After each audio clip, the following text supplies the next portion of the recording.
Now, you might have a Focusrite Scarlett, Clarett, or Clarett Plus audio interface with the AIR feature, but did you know it's more than just an EQ boost? In fact, it's the ongoing legacy of the original ISA preamp sound designed by Rupert Neve to extend a console he built for Sir George Martin. Think Beatles.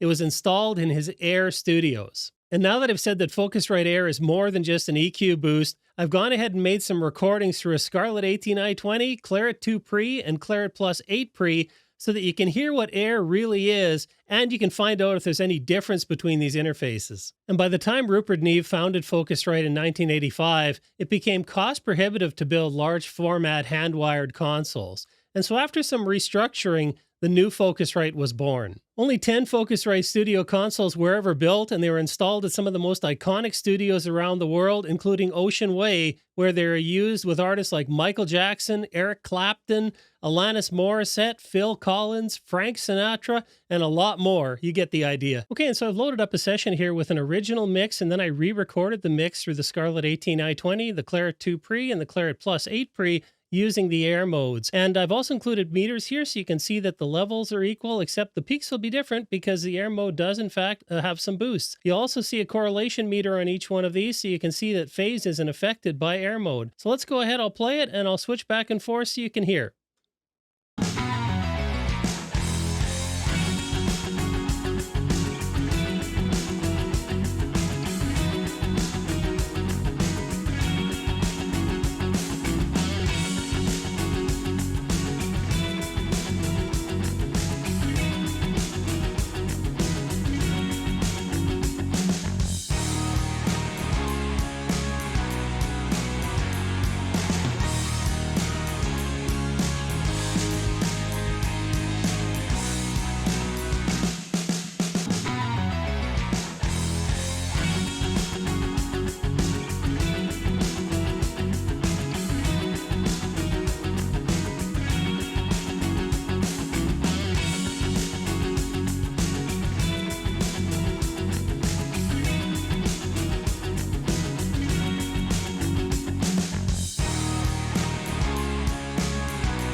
Now, I don't know about you, but that sure sounded like more than just an EQ boost to me. Let's take a look at a frequency comparison. Okay, and a quick look at the comparison here of the frequencies. We have the original mix, and we look at the Scarlett 18i20 AIR. What it's doing is it's actually moving this dip a little bit and giving us some extension up in this presence area. So that's what I'm seeing there.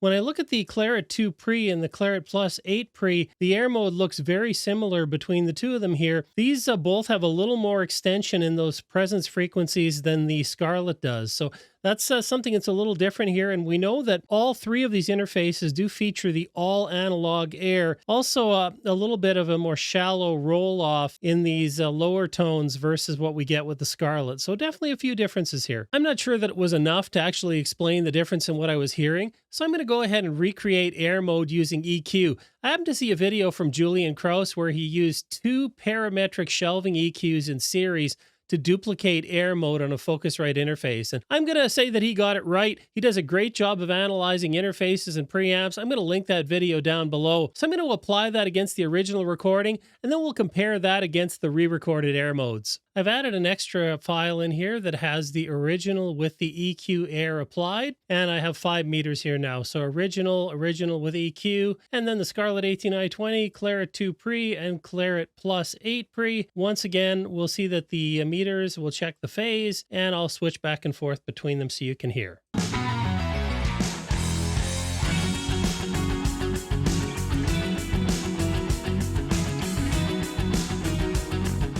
First thing I notice is that the phase is slightly different on our EQ'd example from the ones through the interface and the original.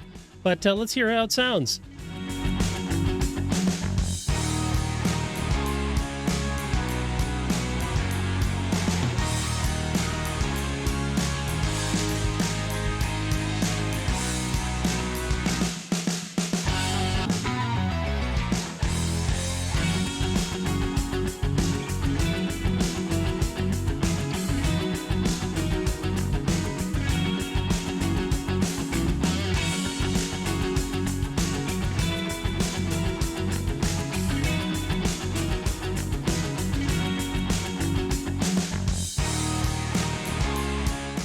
All right, and now we'll switch over and listen to the EQ'd version versus the interface versions.